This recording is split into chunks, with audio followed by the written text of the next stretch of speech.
हे mister मालिम इस share Pakistani government इस मुल्क के अंदर 30% टैक्स लगाने जा रही है। जितने भी ऑनलाइन अर्निंग्स करने वाले लोग हैं, चाहे उसके अंदर बड़ी बड़ी आईटी कंपनीज हैं, वो कंपनी जो यहाँ पर बैठ के गेम्स बना रही हैं, फ्रीलांसर्स हैं, हमारे यूट्यूबर्स हैं, हमारे और जितने भी लोग जिस तरह से भी ऑनलाइन अर्निंग्स कर रहे हैं, 30% मतलब 1 लाख कमाओगे तो बीच में से 30% निकाल दो, 70,000 रुपया ही आप अपनी जेब में रख सकते हो। और उस 70,000 में से भी कितनी कटौती हैं सभी आपको बताऊंगा काफी डिटेल के साथ। बहुत सारे लोग मैंने देखा जो खास तौर पे ऑनलाइन अर्निंग्स नहीं करते, देवर लाइक के बहुत अच्छा हुआ, इन लोगों को पहले ही टैक्स लगना चाहिए था। क्यों आईटी सेक्टर जो है वो 100% टैक्स से एग्जाम्प्ट होता है, यहाँ पर इन लोगों को भी टैक्स लगना चाहिए। अगर हम लोग अपनी अर्निंग्स में से इनकम टैक्स देते हैं तो ये लोग क्यों बैठ के मौजे मारते हैं? भैया सभी के आंसर दूंगा और पूरे जोर से आप लोगों को हर तरह से बताऊंगा कि अब इस मुल्क में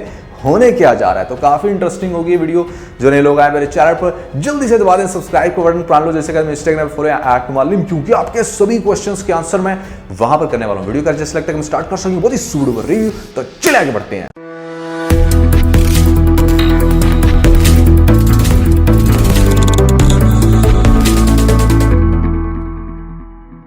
जब इस मुल्क के अंदर कोई इंसान काम करता है, मान लो कोई फ्रीलांसर है और वो 1 लाख रुपया कमा रहा है, वो 500, 600 या $1000 भी इस मुल्क के अंदर लेके आ रहा है, तो उससे बेसिकली क्या होता है कि आपके मुल्क के अंदर डॉलर आता है, जिससे काफ़ी हद तक आपका जो एक्सचेंज रेट है वो पावरफुल होता है, रुपए की कदर बढ़ती है। क्योंकि आप जब बैंकों से डॉलर विड्रॉ करते हो तो बैंक भी बीच में से कटौती कर रहा है, और भी इर्द गिर्द की छोटी मोटी कटौतियों के बाद तो कहीं ना कहीं पाकिस्तान को एक्सचेंज में थोड़ी सी पावर मिलती है।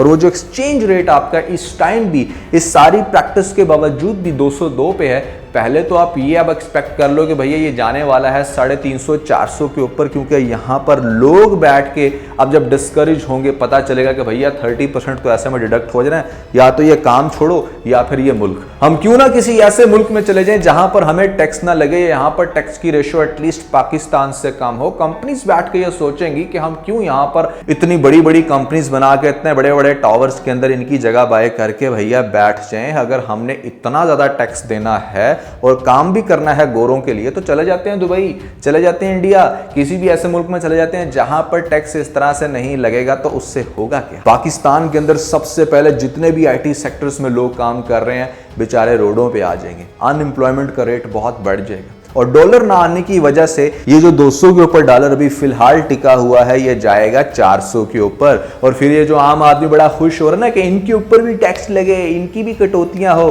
भैया जाना फिर 1000 रुपए किलो टमाटर खरीदने, क्योंकि महंगाई इतनी ज्यादा बढ़ने वाली है ना, तुम्हारी अकल ठिकाने आ जाएगी। जब 5000 रुपए किलो गोश्त मिलेगा ना, तो फिर तुम्हें पता चलेगा कि डॉलर्स को इस मुल्क में लाना, उसको मेंटेन रखना कितना ज्यादा इंपॉर्टेंट था। ये कितना ज्यादा इंपॉर्टेंट था कि हम यहां पर अपनी सर्विसेज को एक्सपोर्ट करके बाहर से डॉलर लेकर आ रहे थे। हम कुछ इंपोर्ट नहीं कर रहे थे, हम कुछ ऐसा नहीं कर रहे कि जिससे हम मुल्क की वैल्यू को डिक्रीज कर रहे हैं, बल्कि हम ओवरऑल वैल्यू को इंक्रीज कर रहे हैं। और फिर जितने भी ये प्लेटफॉर्म्स हैं, चाहे वो फाइवर है, freelance.com है, यूट्यूब है, ये जितनी भी कंपनीज कर रही हैं एडमोब के ऊपर, एडसेंस के ऊपर, ये हर जगह से पैसे ठीक ठाक कट कटा के ही आते हैं हमारी जेब में। अगर मैं आपको एक छोटी सी एग्जांपल दूं यूट्यूब की, तो ऐसे में 40-45% ऑलरेडी यूट्यूब हमारी इनकम में से डिडक्ट करके हमें दे रहा होता है। और फिर उसके बाद जब पैसे आते हैं पाकिस्तान में, तो यहाँ पर बैंक $20 चार्ज करता है। फिर उसके बावजूद भी कुछ टैक्स की मजीद कटौतियां होती हैं। मुझे बहुत अच्छे से पता है कि हर महीने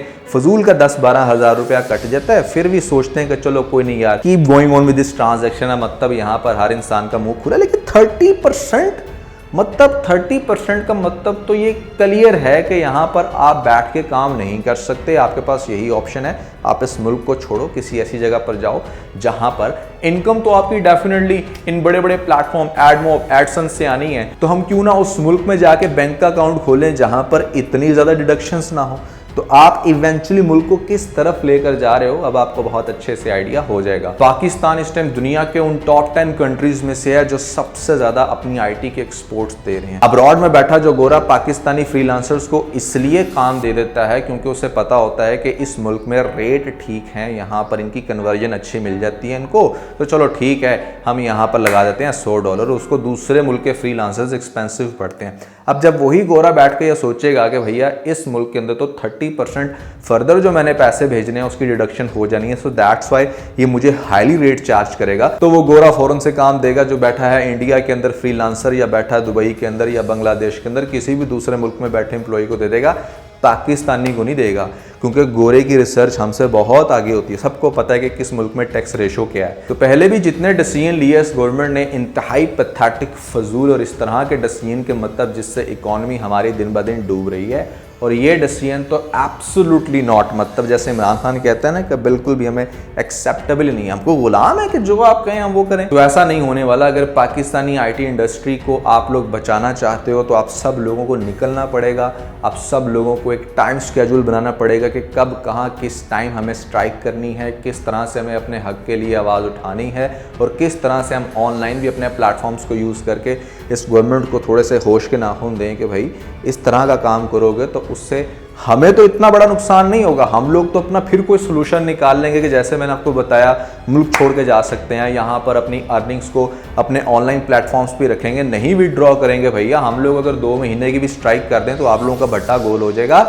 बहुत सारे तरीके हैं जो हम कर सकते हैं, लेकिन उससे जो ओवरऑल इफेक्ट आएगा बाकी मुल्क के ऊपर, डॉलर की जिस तरह से शॉर्टेज हो जाएगी वो आप बिल्कुल भी बेयर नहीं कर पाओगे। मुल्क का दिवालिया निकालने के लिए मेरे ख्याल से इससे बेहतरीन कोई सोल्यूशन नहीं होगा आपके पास। मैं तो हैरान हूं मतलब उस बंदे की सोच के ऊपर जिसको ये चुल उठी और उसने यहाँ पर ये सजेशन दी कि 30% आईटी सेक्टर के ऊपर हमें लगा देना चाहिए। इसके बहुत बुरे नताइज होंगे और जो कि आपको नजर आएंगे अगर ये इंप्लीमेंटेशन होती। तो आपके पास इतना है, अगर आपको वीडियो के अंदर कोई एक पॉइंट अच्छा लगा तो आप वीडियो को लाइक जरूर कीजिएगा, अपने दोस्तों के साथ ज़्यादा से ज़्यादा वीडियो को शेयर करने की कोशिश करें, स्पेशली उन दोस्तों के साथ जो कि आईटी सेक्टर्स के साथ बहुत ज़्यादा कनेक्टेड है। वीडियो अच्छी लगी तो सब्सक्राइब करने का जरूर क्लिक कीजिएगा और कमेंट सेक्शन में मुझे अपना फीडबैक देना मत भूलिएगा। और ये सारे काम करने के बाद आप बेल आइकन प्रेस कर लीजिएगा ताकि लेटेस्ट अपडेट आप लोगों को सबसे पहले मिल सकें।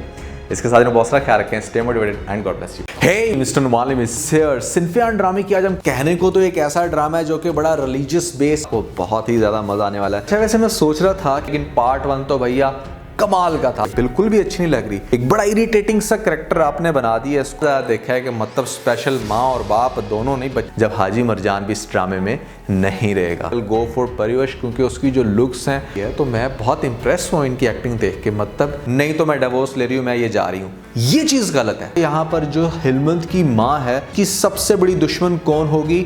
जरगोना। 20 जुलाई 2021 पाकिस्तान की हिस्ट्री में एक ऐसा वाकया हुआ, क्योंकि आपके सभी क्वेश्चंस के आंसर मैं वहां पर करने वाला हूँ। वीडियो कर दी जिससे लगता है हम स्टार्ट कर सकेंगे बहुत ही सुपर डुपर रिव्यू। तो चले आगे बढ़ते हैं।